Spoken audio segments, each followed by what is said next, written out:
y a toda la audiencia de WQ. Un abrazo. Muchas gracias. Definitivamente un honor tenerlo aquí en esta mañana.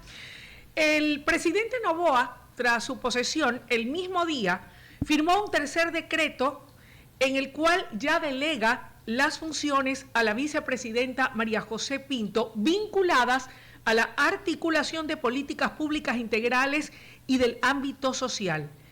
Desde su experiencia personal en ese cargo tan importante, el de la vicepresidencia de la República, como complemento a la tarea del Ejecutivo, ¿cuánto hay por hacer en esos espacios que han sido delegados a la señora María José Pinto y qué escollos deberá afrontar para poder lograr el cumplimiento de sus metas? Bueno, mire, primero me alegra de corazón que se acabe esta pugna estéril entre presidencia y vicepresidencia. Me parece que en esta ocasión la vicepresidenta Pinto y el presidente Noboa van a hacer equipo y eso es importante. La vicepresidencia puede ser un gran apoyo, un gran soporte, más allá de las asignaciones específicas, un gran apoyo al gobierno. Un vicepresidente tiene que estar en capacidad de representar al país a la máxima altura, con las más altas exigencias, en cualquier circunstancia, en cualquier momento. Y creo que en el caso de la señora Pinto eso va a ocurrir, o al menos pareciera que así va a pasar. Y eso es positivo, porque usted sabe que entre tantos problemas que tenemos ya los ecuatorianos, tenerle que sumar una bronca entre las máximas autoridades del país, creo que fue, como le decía, estéril. Así que enhorabuena, me alegra, me parece que son funciones que van de acorde con la experiencia y la trayectoria de la vicepresidente Pinto, y de corazón le deseo lo mejor, sobre todo para que se recupere el prestigio, la institucionalidad de esa institución a la que tanto aprecio le tengo, que es la vicepresidencia de la República.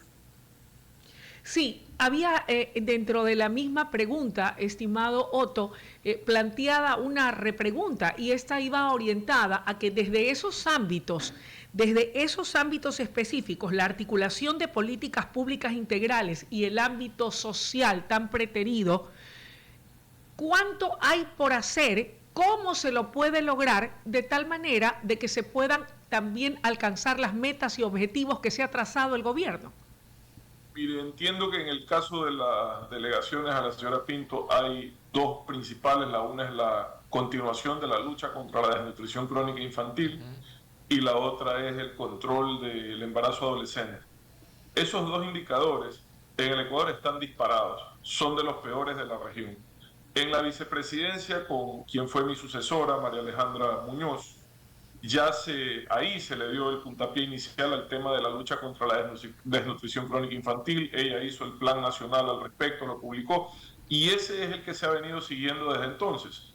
Y eso es positivo, porque al final del día, las políticas públicas tienen que trascender a los gobiernos, y la lucha contra la desnutrición crónica infantil debe de ser una política pública, no una política de gobierno. Así que me alegra que se vuelva a elevar al nivel de la vicepresidencia ese tema que es tan importante, del cual depende el futuro de más del 25% de jóvenes o niños, perdón, niños y niñas en el Ecuador que están sufriendo o han sufrido desnutrición crónica infantil, lo cual les impide posteriormente en el resto de sus vidas un desarrollo normal.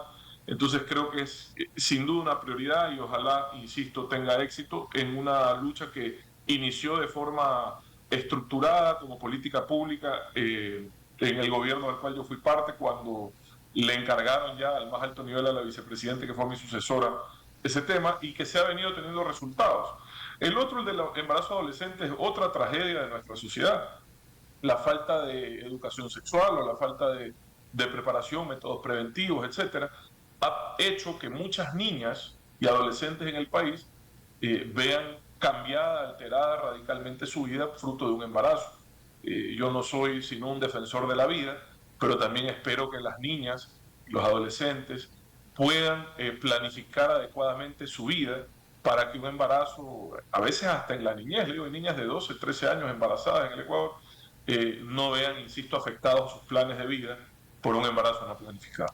El poder actuar en el frente social, el poder actuar en la articulación de propuestas públicas a corto, mediano y largo plazo, Octo, requiere de recursos. Y esta, de acuerdo a lo que señalan los expertos en temas económicos, constituye sin duda o va a constituir una verdadera encrucijada para el Ejecutivo, que solamente en materia del déficit fiscal deberá conseguir sí o sí más o menos 7.900 millones de dólares.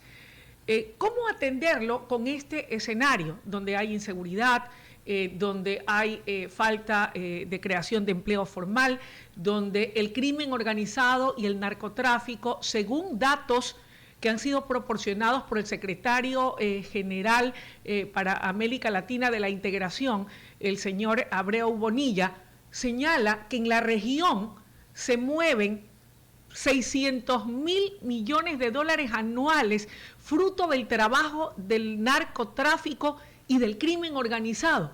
Ya quisiera la región poder tener estos recursos para atender a sus poblaciones tan preteridas demandando justicia social.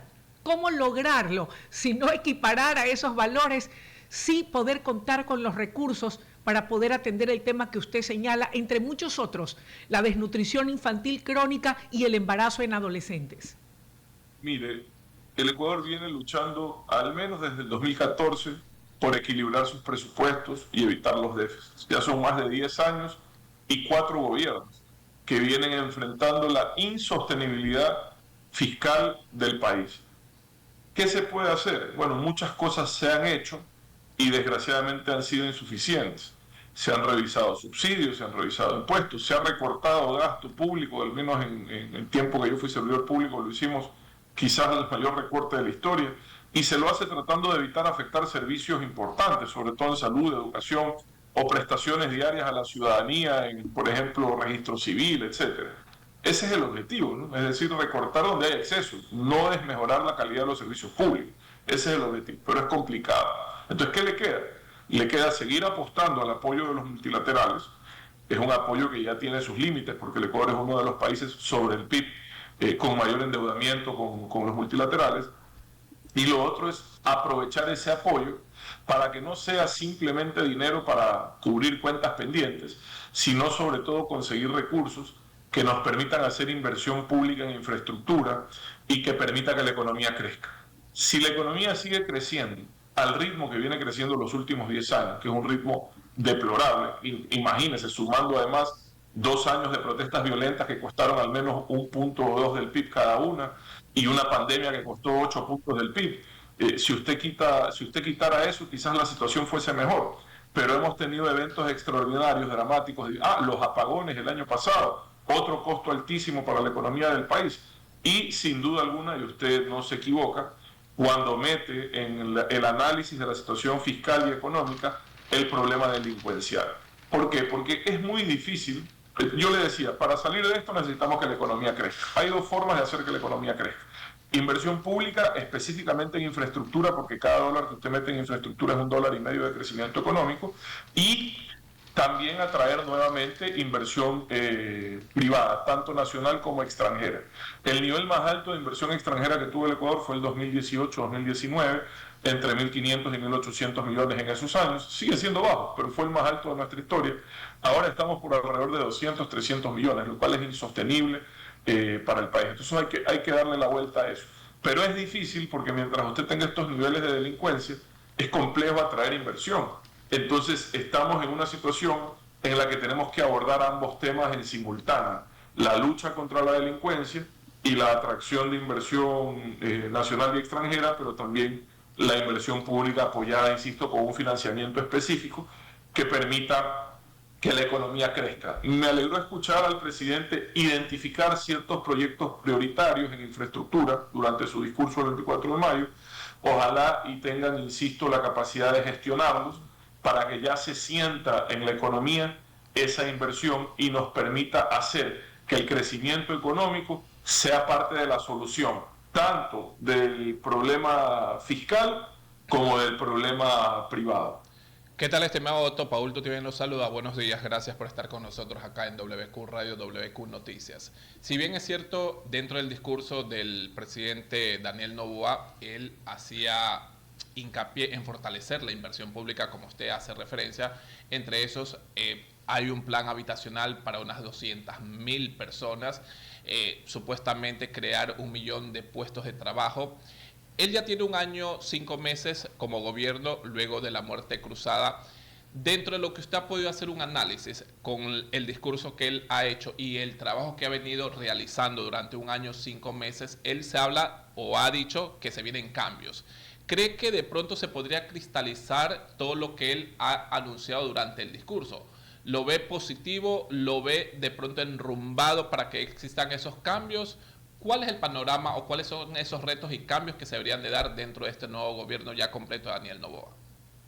Mire, sobre el plan habitacional, me alegra que se vuelva a hablar de eso. Existe el programa Casa para Todos, que tenía identificados ya terrenos en distintas ciudades del país y que permitía entregar verdaderos complejos residenciales en donde la persona que recibía su vivienda ya lo hacía con servicios básicos y la infraestructura elemental para poder llevar una vida digna a pesar de no tener los recursos. Entonces, en Casa para Todos se hizo, creo que me parece, 1/4 o quizás un poco menos de la mitad del programa. El presidente Lazo lo continuó, entregó algunas de esas viviendas, pero entiendo que todavía hay proyectos aprobados con terrenos y que ojalá encuentre los recursos para poderlo financiar. ¿Por qué? Porque no solo resuelve un problema grave de déficit habitacional que viene enfrentando por años el Ecuador. Imagínense, el padre del presidente Noboa, desde su campaña del 98, venía hablando de soluciones habitacionales. O sea, tenemos más de 20 años, si no casi 30, hablando de esto y no le terminamos de dar una solución definitiva. Así que ojalá, insisto, y ojalá sumen no solo programas de vivienda terminada, sino también programas de lotes con servicios que pueden ser más rápidos para evitar la informalidad de las mal llamadas invasiones de tierras que también alimentan la economía criminal, ¿no? Porque alrededor de eso hay, insisto, organizaciones delictivas que terminan cooptando y afectando a la gente más vulnerable. Así que ojalá puedan empujar esos proyectos habitacionales. Me encantaría verlos ya si es, y ya tienen la definición, si es la continuación de lo que estaba planificado. Ojalá sea así, porque insisto, las políticas públicas no le pertenecen a un gobierno, a un presidente, le pertenecen a unos ciudadanos que merecen que les den solución a sus problemas. Entonces, enhorabuena en ese sentido. Y no sé, por otro tema me preguntó Paul, disculpe. No le escuché bien, tiene un problema en el audio, le escucho bajito. Ok, dentro del discurso, de forma reiterada, mencionaba de que se vienen cambios en su gobierno. ¿Dónde se deben de fortalecer esos cambios según su criterio? Según ya un análisis, porque él ya ha venido comandando la presidencia 1 año, 5 meses. De acuerdo, entonces, mire, usted dijo algo que es importante, ¿no? Esto es como una ratificación para el presidente, es el segundo presidente que logra reelegirse desde que volvimos a la democracia, el otro fue el expresidente Correa. Y efectivamente ya aquí no hay tiempo para los 100 días ni los 6 meses. Toda esa tolerancia y toda esa expectativa que existió durante este año y medio muy rápidamente se va a convertir en exigencia. Entonces, ¿cuál es la obligación del presidente? Ese tiempo que ya transcurrió es suficiente como para que él pueda hacer una evaluación objetiva, pragmática, en función de los resultados de cada uno de sus ministros. Y según eso, pueda hacer los cambios. Pero es él quien tiene que hacer ese análisis. Evidentemente, tendrá los elementos para poder tomar esa decisión. Yo sí creería que es momento y es una oportunidad importante para refrescar. Además, creo que va a tener más facilidad para sumar a personas que le puedan aportar, porque a veces es difícil llamar a alguien a un gobierno que va a durar solo 1 año y medio. Pero si usted ya tiene en los próximos 4 años una hoja de ruta clara, creo que va a ser más fácil poder sumar a personas que le puedan dar una mano a cumplir los objetivos del gobierno del país. Otto, usted ha dicho lo importante del apoyo de la vicepresidenta, ha hablado de la importancia de los secretarios de Estado o ministros que ya conocen, que lo han acompañado durante este gobierno transitorio. ¿Qué rol o qué papel debe o va a jugar la Asamblea Nacional, en donde hoy por hoy expertos, y quisiera escuchar su respetable criterio, usted fue vicepresidente de la República, ¿qué tan sólida es esa mayoría articulada con votos de Pachacutic, de independientes y del Partido Social Cristiano para poder dar viabilidad a cada uno de los proyectos que intentará impulsar el Poder Ejecutivo desde la Asamblea, hasta dónde Revolución Ciudadana, en alianza con Reto, podrán convertirse en una piedra en el zapato que quiera, a través de una oposición irascible a rajatabla, boicotear todo intento de avance dentro del legislativo. Bueno, primero, a mí me apena que esa organización política, que tiene una representación importantísima en el Ecuador, porque sus coidearios son quienes dirigen no solo el segundo bloque más importante de la Asamblea, sino además las principales ciudades y provincias del país, las más grandes: Guayaquil, Quito, Guayas, Pichincha, Manabí, Azuay. Ellos están al frente de esas alcaldías y prefecturas respectivamente. Son una fuerza política relevante. Me apena que no tengan la madurez y la capacidad de reconocer un resultado electoral que fue contundente. Me apena que sigan insistiendo en instalar una narrativa casi esotérica respecto a una tinta mágica, cuando es evidente que eso no ocurrió y que perdieron la elección. Y así son las elecciones: a veces se gana, a veces se pierde. Y me apena que no sepan perder en esta ocasión, porque, insisto, representan un gran porcentaje de la población y están al frente de importantes ciudades y provincias del país. Entonces no son, digamos, cualquier cosa, son una fuerza política relevante con respaldo ciudadano, que tendría que estar a la altura de las circunstancias y aceptar las reglas de la democracia. Eso por un lado. Fíjese, penoso, y tengo que decirlo, lo del presidente Petro, que se puso a repetir mentiras sin contrastar, que los propios observadores que él dijo haber enviado lo desmintieron, y viene acá, uno creyera, ¿no? Yo dije, enhorabuena, viene a reconocer el resultado, un poco con su presencia, a disculpar de sus exabruptos, que no son poco frecuentes, y termina dañando su presencia con una intromisión en un tema interno judicial del Ecuador, de forma irresponsable y muy poco a la altura de lo que tiene que ser un presidente de un país tan importante y tan querido como lo es Colombia. Así que penoso, pero esas son las secuelas y las consecuencias de repetir esta mentira respecto a un fraude con tintas mágicas. Eso por un lado. Por otro lado, yo creo que la Asamblea, si bien es cierto, su presidente, Nils Olsen, fue electo sobre todo por su lealtad y su cercanía con el presidente Noboa, nunca puede olvidarse que también tiene un rol de ser un contrapeso. Y un contrapeso no significa ser un obstáculo, sino significa ser también esa alerta, esa alarma que ayude a corregir el rumbo, que ayude a denunciar irregularidades. En el discurso del presidente de la Asamblea, yo creo que se enfocó mucho en el tema de la lealtad y la cercanía con el presidente Noboa, lo cual comprendo, pero él no se puede olvidar que la Asamblea no es la central de su partido. La Asamblea es el contrapeso más importante que tiene el Ejecutivo, y a ese rol no se puede renunciar. De ahí que la bancada de RC5 y Reto quieran hacer oposición, ojalá entiendan, insisto, que una cosa es ser oposición y otra cosa es ser obstáculo, estorbo, piedra en el zapato. El país no necesita obstáculos, el país necesita vehículos para sacar adelante a los ciudadanos de estas graves crisis que enfrentamos. Ojalá tengan la madurez, insisto, ojalá estén a la altura de las circunstancias para, si bien es cierto, entendiendo el rol de ser opositor, eso no signifique obstaculizar, bloquear, impedir, estropear todo lo bueno que se intente hacer. Ojalá. Retomando la parte inicial de esta entrevista, porque se me quedaron unos cabos sueltos, desde el retorno a la democracia, de acuerdo a información que incluso ha sido revelada, haciendo un recuento a lo largo de la historia por la prensa nacional, 9 vicepresidentes, por diversas circunstancias, no culminaron el periodo para el que fueron elegidos en las urnas. ¿Por qué cree usted que este cargo de la vicepresidencia es tan inestable? ¿Por qué se producen tantos quiebres? Tenemos vicepresidentes que fueron destituidos, otros están presos.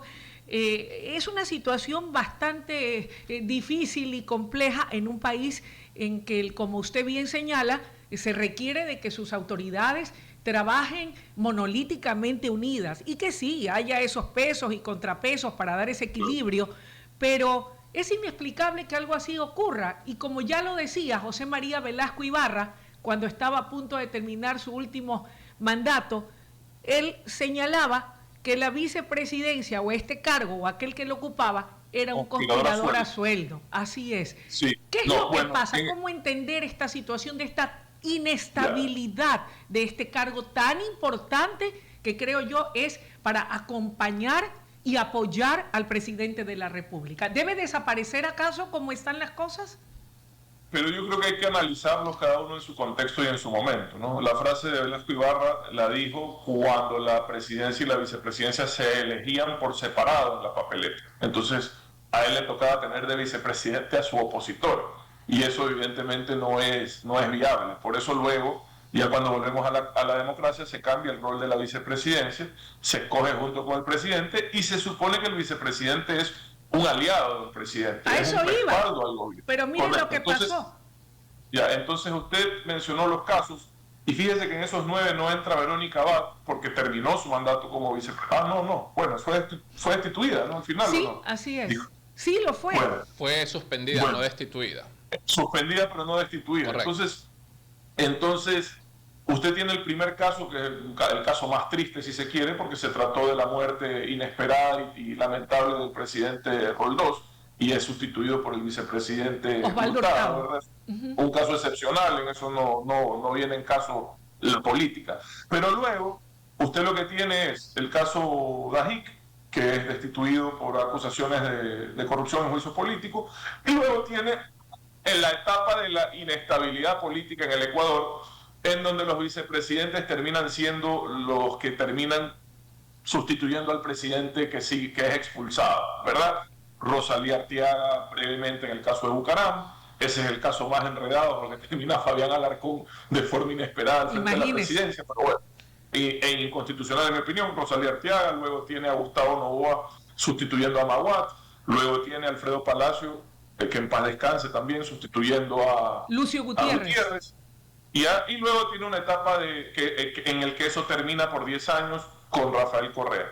En el caso del presidente Moreno, que es el caso más extraño, si se quiere, usted tiene 2 vicepresidentes seguidos que por razones judiciales tienen que retirarse de la vicepresidencia. Glass y Vicuña. Por razones judiciales. Claro, Glass y Vicuña. Y en mi caso, yo lo que he dicho varias veces es que el vicepresidente es un apoyo al presidente y que el rato que ya uno no lo puede ser, tiene que devolverle ese espacio al presidente. Yo me hubiese negado, no hubiese sido mi forma de ser, estar en la situación en la que estuvo la señora Abad. Para mí ese espacio, si no va a ser un espacio de apoyo al gobierno, tiene que ser un espacio que regrese a la presidencia. Esa fue mi posición, así lo he explicado varias veces, y creo que en mi opinión fue lo correcto. Dar un paso al costado y seguir mi camino, ¿verdad? Y luego el presidente Moreno terminó con María Alejandra Muñoz, con quien no tuvo ningún inconveniente. Ahora tiene la situación de Noboa. Entonces, ¿a qué viene esto? Esto viene a que la elección del vicepresidente o la vicepresidente no es un tema menor y se tiene que hacer en función de tener coincidencias y tener confianza, porque usted como presidente tiene que estar en capacidad de delegarle a la vicepresidente el país, de poderle encargar cualquier situación al más alto nivel, de poder permitir que la vicepresidenta, en este caso, represente al gobierno en cualquier lugar, en cualquier circunstancia. Y para eso se necesita tener un plan común, un objetivo de país común y confianza. Y yo creo que en esta ocasión el presidente Noboa ha hecho su elección en función de eso, a diferencia de la vez anterior, que me parece que fue más bien una elección improvisada ante un proceso electoral inesperado. Otto, retomando el tema de la Asamblea, usted mencionaba que si bien es cierto ADN, el movimiento oficialista tiene mayoría no absoluta, pero tiene mayoría en comparación para los otros movimientos. Y estas alianzas que de pronto en algún momento van a tener mayoría con las alianzas o quienes se alineen a la ideología del movimiento oficialista. Usted decía que el presidente de la Asamblea, si bien es cierto, Nils Olsen, que ocupó un ministerio en el gobierno de Guillermo Lasso y luego fue ratificado en el gobierno de Daniel Noboa, luego de la muerte cruzada, hay esa cercanía con el presidente de la República, creo que son amigos íntimos, me atrevo a decir, y que la Asamblea está para fiscalizar y para, de alguna forma, denunciar ciertas irregularidades. A criterio personal o como cualquier ciudadano, ¿qué me garantiza a mí que esta Asamblea, que tiene mayoría ADN, vayan a fiscalizar, vayan a de pronto a denunciar ciertas irregularidades por parte del Ejecutivo o por parte de los ministerios? Si bien es cierto, son ADN todos. Sí, mire, por eso le decía, cuando escuchaba el discurso del presidente de la Asamblea, que hizo énfasis en su amistad, en su cercanía, en sus coincidencias, creo que se olvidó de recordar que la Asamblea también es un contrapeso al poder y que no puede dejar de serlo. Y repito, porque esto se malinterpreta, ser un contrapeso no significa ser un obstáculo, ¿verdad? Ser un contrapeso significa ayudar a enmendar el rumbo para bien. Y de eso se trata, en mi opinión, el rol de la Asamblea, más allá de la legislación. Entonces me parece que se olvidaron de eso. Sí, son amigos, el presidente Olsen de la Asamblea, el presidente Nils Olsen de la Asamblea trabajó en el gobierno del presidente Lazo, luego continuó, fue el único ministro que continuó, me parece, sí, en el gobierno del presidente Noboa, y su rol venía siendo un rol técnico relacionado a su trayectoria, que es en el turismo. Ese venía siendo el rol de Nils Olsen. Ahora ha tomado el rol más político que existe, que es el de presidir el legislativo. Vamos a ver cómo le va en ese rol. Insisto, Noboa, también volviendo a la historia, entiende la importancia de poder confiar en el presidente de la Asamblea, que al final del día también puede convertirse en un conspirador, como lo ha demostrado la historia del Ecuador. De hecho, el padre de Daniel Noboa, cuando en el 2006 pierde contra Rafael Correa en segunda vuelta, él se queda con una mayoría legislativa y pone de presidente a un señor Ceballos de Manabí, presidente del Congreso. Y es él quien traiciona al bloque del PRIAN en esa época, Luisa y Paul, que han hecho periodismo tanto como yo o más. Y es él quien traiciona la confianza del bloque del PRIAN y le abre camino a la aplanadora del correísmo para lo de Montecristi. Así fue, esa es la historia. Entonces, Daniel Noboa, que estuvo cerca de esos procesos con su padre, entiende la importancia de la confianza y la lealtad en esos espacios. Pero la lealtad no puede ni debe de ser complicidad. Yo creo que el rol de cualquier persona honesta, correcta, con valores, con principios, es, en caso de existir irregularidades, en caso de existir errores, problemas, y sobre todo si eres amigo, ayudar a enmendar. Para eso están los amigos. Corregir, ayudar a enmendar, denunciar, sacar a la gente que está entorpeciendo el proceso, el proyecto, o peor aún, a la gente que está cometiendo actos de corrupción. Y me parece que, al menos en el discurso, faltó esa precisión de parte del presidente de la Asamblea. O sea, la amistad entre ellos estaría en juego, porque todo puede pasar en el camino durante estos 4 años. Paul, pero yo he sido servidor público al más alto nivel. Y si uno tiene un amigo cerca, es para que le ayude justamente a corregir lo que está mal. Si uno tiene un amigo cerca, es para que le diga, oye, ahí están robando, oye, acá tienen estos intereses que no son convenientes para el país. Para eso son, digo yo, en el poder para eso son los amigos, si uno va por las razones correctas y está ahí por la motivación correcta. Y creo que en el caso de ambos es así. Así que esperaría que pueda manejar eso de esa forma, esperaría. Otto, Paul, amables oyentes, tal vez solo por puntualizar, ya lo revisé, lo googleé, y ni suspendida ni destituida. La señora Verónica Abad fue en su momento inhabilitada políticamente por una decisión del Tribunal Contencioso Electoral. Aclarado ese punto, y ya nos queda más clarito a todos, yo quería hacerle también otra pregunta e irme por otros temas que tienen que ver con el de la seguridad ciudadana. Nada se puede hacer, no puede florecer el comercio, no puede uno enviar a los chicos tranquilos al colegio para que se eduquen porque uno está con el corazón en la garganta y apretujado diciendo espero que mi hijo llegue bien o llegue sano o salvo. Uno no puede ir tranquilo a hacerse un chequeo médico a un hospital público porque hoy por hoy ni siquiera ir a una clínica privada es señal de garantía. Ya hemos visto, desafortunadamente, hasta en las iglesias matan. Hasta en las iglesias matan. Sin seguridad, lo demás es cuento. ¿Qué es lo que se puede hacer en materia de seguridad, estimado Otto? Mire, creo que la buena noticia de este año es la inauguración de la cárcel de máxima seguridad allá en la comuna... En Santelera. Caramba, yo trabajo ahí cerca, en Juntas del Pacífico. Sí. Yo soy productor agrícola en esa zona, en Juntas del Pacífico. Entonces, creo que eso es una buena noticia. ¿Por qué? Porque sin eso no se va a poder retomar el control de las cárceles.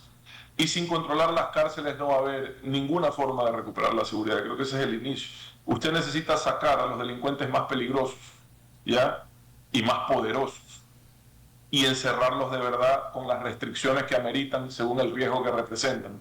Y espero que esta nueva cárcel esté diseñada con ese propósito. Entiendo que sí. Y al lograr eso, créame que vamos a poder recuperar al menos el control de las cárceles. Usted no va a poder controlar todo el territorio nacional si no puede controlar las 4 paredes que componen los recintos penitenciarios del país. Y para hacerlo tiene que sacar a esos elementos que tienen mucha influencia, mucho poder, tiene que encerrarlos de verdad. Enhorabuena por eso y espero, han anunciado que estará inaugurada alrededor de septiembre de este año, ojalá. Eso por un lado.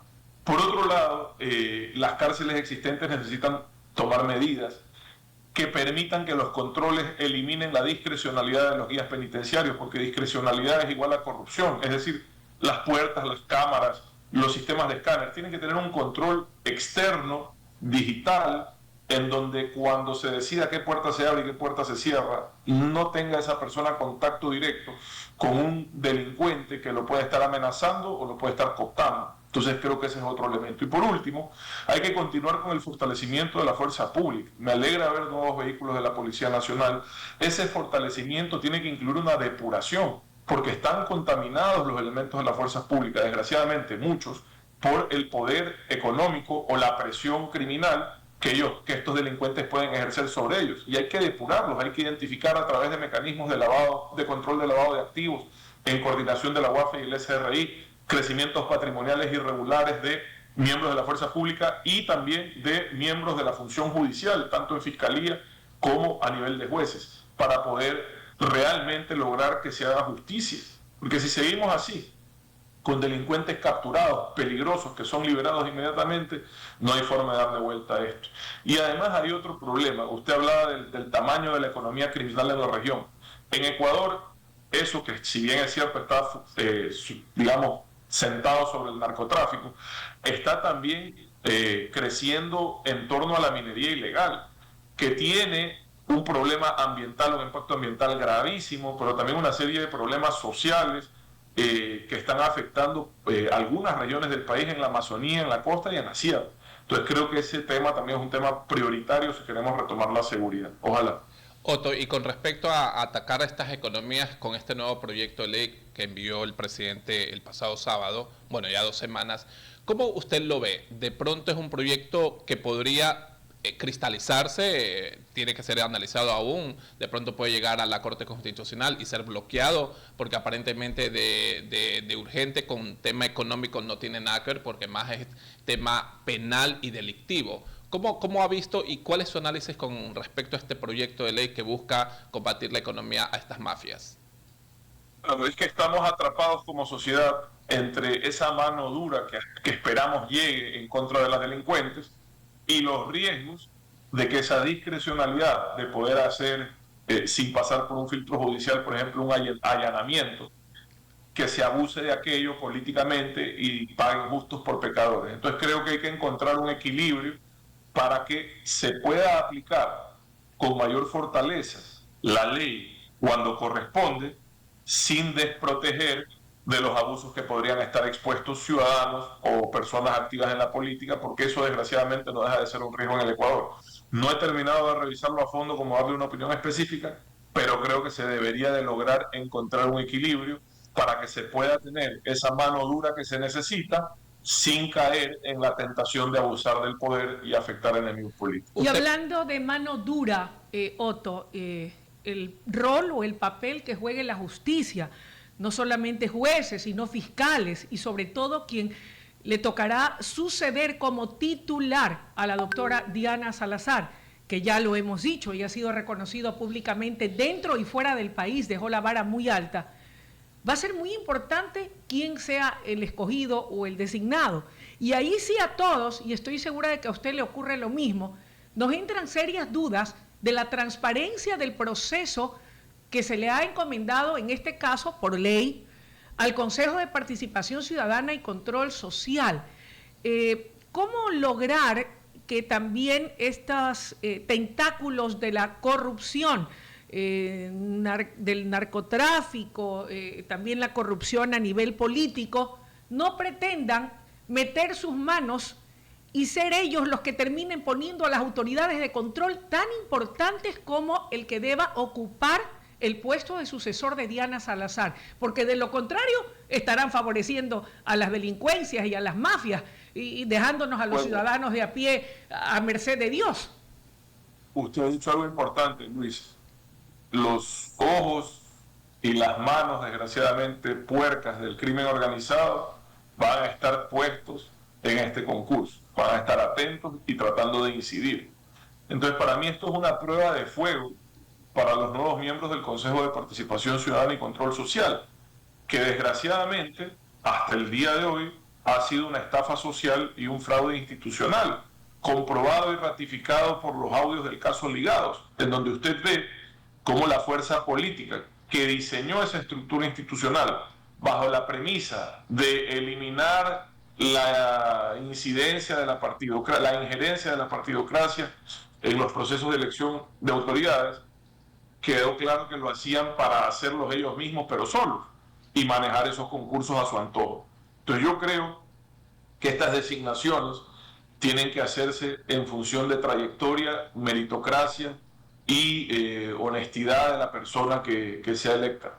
Y para eso hay parámetros definidos que están en la ley.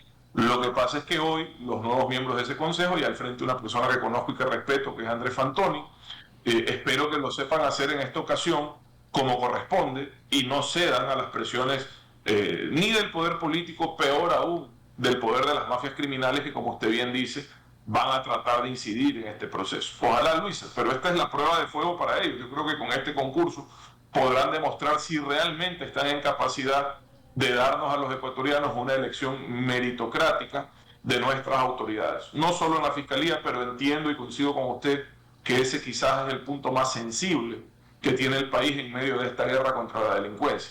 No solo en la Fiscalía, sino en general. Bueno, tienen la oportunidad de hacerlo, sobre todo si es que no van a la constituyente, que parece que no iremos, porque si no el presidente, me da la impresión, lo hubiese mencionado, siquiera en su discurso el 24 de mayo, pero si no vamos a la constituyente, lo más probable es que continúe por unos años más esta estructura institucional y que por ende sea ese consejo el que escoja las autoridades. Insisto, ojalá lo hagan realmente por méritos y no por otras razones. Otto, con respecto a la seguridad o a la inseguridad, usted mencionaba que se debe hacer cambios y cambios urgentes, entre esos la depuración de malos elementos dentro del SNAI, por ejemplo, para combatir a las mafias que están de pronto en los propios centros de reclusión. Pero han venido varios gobiernos que han dicho casi lo mismo, de hacer depuraciones, hacer cambios urgentes. Por ejemplo, en Medellín, Colombia, para recuperar la paz o la tranquilidad o la seguridad que tienen hoy por hoy, tuvieron que pasar 20 años, según los expertos, y en su momento yo entrevisté a un ex alcalde de Medellín. Le pregunto, ¿es necesario de pronto llegar a estos acuerdos o pactar con ciertos grupos criminales para combatir las mafias o no es recomendable? Porque por ahí se dice que hasta se puede pactar con estas bandas para de alguna forma llegar a recuperar esa paz o esa tranquilidad que hace años la teníamos. No, Paul, porque se fortalecen más y se terminan tomando todo el país. Cuando los dejas tranquilos hacen más dinero y con ese dinero compran todo, ponen hasta autoridades. Y eso no lo podemos permitir. Es verdad que enfrentarlos genera un ambiente complejo en materia de seguridad, porque claro, hay más violencia. Cuando los golpeas también entre ellos aumenta la violencia. Pero si los dejas y pactas, lo único que haces es permitirles crecer y permitirles tomarse el país. Y eso no creo que sea el camino, Paul. Creo que si nos tardamos lo que nos tardemos, hay que hacerlo realmente combatiéndolos y dejando claro que nuestro país no tolera ni cree que ese sea el camino, ni que eso está bien. Y entonces la única forma para mí es enfrentarlo, Paul. Otto, en esa misma línea, y tal vez como una pregunta complementaria, ¿no sería usted partidario de ir hacia una legalización del consumo de ciertas drogas y tal vez de esta manera logramos debilitar a estas mafias narcodelictivas transnacionales, permitiendo en libertad el consumo de ciertas sustancias como ocurre en otros países? Ya, pero es que ese problema no es aquí. El problema es en quienes compran las drogas, Luis. O sea, mientras en Estados Unidos estén dispuestos a pagar, no sé, $15,000 el kilo de cocaína o $20,000 el kilo de cocaína, aquí va a haber toda una industria criminal en torno a eso. Entonces, el problema está del lado de la demanda, no de la oferta. Porque Ecuador puede resolver el problema de delincuencia. De hecho, hasta el 2020 era un problema marginal. Aquí no había problemas más de violencia mayores, digamos. Hoy es casi 10 veces más la violencia en el Ecuador que lo que era hace solo 5 años. Entonces, yo sí creo que se puede retomar la seguridad. Pero el problema del narcotráfico va a seguir mientras en Europa, en Estados Unidos, en ciertos países de Asia, no solo sigan demandando esas cantidades, sino además pagando lo que pagan por esos productos. La droga va a venir, si no es de Colombia, de Perú, si no es de Perú, de Ecuador, va a llegar de algún lado. Entonces creo que el problema está del lado de quiénes la demandan, que tienen que abordar esto como un problema de salud pública integral y poder atender a las personas como adictos, no como criminales, sino como adictos. Usted ha dicho algo que es esencial y seguramente Paul y nuestros amables oyentes van a coincidir con ello.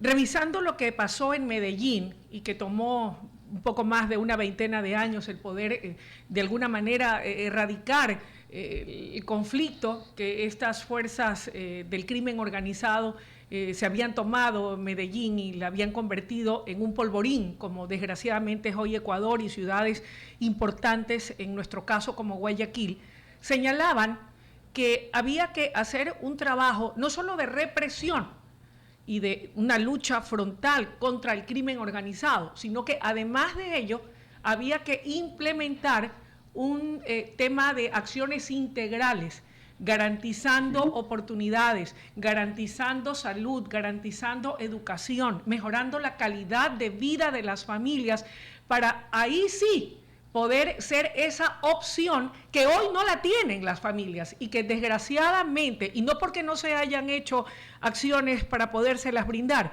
pero creo que hoy por hoy la falta de recursos a manos llenas no impide hacerlo, no solamente de forma coyuntural, durante la campaña electoral, en donde se entrega un bono, en donde se les da bonos y más bonos a los estudiantes, a las madres, no, sino hacerlo como una política pública de Estado a mediano y a largo plazo. Entonces así la juventud, Paul, ya no va a tener necesidad de dejarse seducir por las mafias, porque dirán, mientras el Estado no me garantiza salud, no me garantiza educación, no tengo una oportunidad de empleo formal y pleno, acá las mafias me ponen buen billete en el bolsillo por participar de estos crímenes y del narcotráfico. ¿No cree usted, Otto? De hecho, fíjense que ustedes tocan el caso de Medellín. Y fíjense que hablan de una ciudad, no hablan de un país. ¿Por qué hago esta reflexión? Porque también es cierto que esto no se resuelve solo desde el Ejecutivo. Se necesita la coordinación y el apoyo con los gobiernos locales para que las personas tengan al menos los servicios básicos, para que tengan legalizados sus terrenos, para que tengan su patrimonio asegurado, lo mucho o poco que puedan tener. Y eso se hace desde los municipios. Esa acción social y esa llegada con infraestructura más cercana se hace de los municipios. Lo de Medellín fue un esfuerzo municipal, no fue un esfuerzo nacional gubernamental, fue un esfuerzo municipal. Entonces creo que también las autoridades locales tienen que entender su rol en esta lucha contra la inseguridad. Ahora, dicho esto, en algunos casos, Luisa, las oportunidades que uno pueda ofrecer desde lo público a veces ya no son tan deseadas por los jóvenes, porque ven en el mundo del crimen un atractivo adicional, desgraciadamente, por la cantidad de dinero y qué sé yo, la visibilidad a veces que llegan a tener. No compite por un salario de sueldo básico con 4.000, 5.000, 10.000 dólares que se pueden ganar. Y eso es un problema a combatir también, ¿no? Y hay que trabajar entonces, no solo en lo económico, no solo en lo social, sino sobre todo en lo moral y en lo ético, con los padres, con las familias, en las escuelas, para que se entienda que sí, lo de allá puede llamarte la atención porque es mucho dinero, pero ese no es un camino honesto, ese no es un camino deseable, ese es un camino del mal. Hemos peinado todos los temas, mi querido Paul. Solo quería consultarle algo, Sí. Otto. ¿Cómo es la relación de usted con el presidente de la República, Daniel Noboa? Si le han propuesto de pronto trabajar en este gobierno. Oh, yo lo conozco al presidente desde el colegio, somos ambos exalumnos del alemán, y no hemos tenido mayor comunicación. Pero yo le agradecería mucho, pero yo no estoy ahora buscando un espacio en el sector público, porque estoy dedicado a mi trabajo, de hecho lo saludo desde mi oficina ya mismo lo tengo que dejar porque tengo que ponerme a trabajar. Así es. Y algún momento, Dios quiera, pueda volver al servicio público, ojalá, pero en este momento estoy dedicado a mis tareas en lo privado. ¿Ha considerado ir a las seccionales entonces, que son las elecciones más próximas? No sé, ¿le interesaría la alcaldía de Guayaquil, la prefectura del Guayas? Imagínese, sería un gran honor, pero ahora estoy, como le digo, dedicado a mi trabajo en agricultura, construcción y comercio, que es a lo que me dedico, Luis. Y también la comunicación. Otto, qué gusto haber compartido con usted esta mañana. No me toque me puso ahí el dedo en la llaga. No he vuelto a la comunicación, Luis. Me encantaría. No Tiene que volver. Tiene que volver. Uno siempre vuelve, míreme a mí, uno siempre vuelve. Otto querido, gracias por su presencia. Nos ha permitido peinar todos los temas de actualidad y de coyuntura. Ha sido aquí en WQ Radio la presencia en esta entrevista del señor Otto Sonnenholzner, ex candidato a la presidencia de la República, ex vicepresidente. Hemos conversado de todos los tópicos, pero en breve tendremos otro invitado especial. Así es, ya está con nosotros Andrés Fantón, y él es el presidente del Consejo de Participación Ciudadana y Control Social. Conversaremos con él cómo va a ser el proceso para elegir al nuevo fiscal o a la nueva fiscal de la Nación. Y a partir de las 9:10 de la mañana estará con nosotros el doctor Ramiro Rivera, analista político. Vamos a evaluar la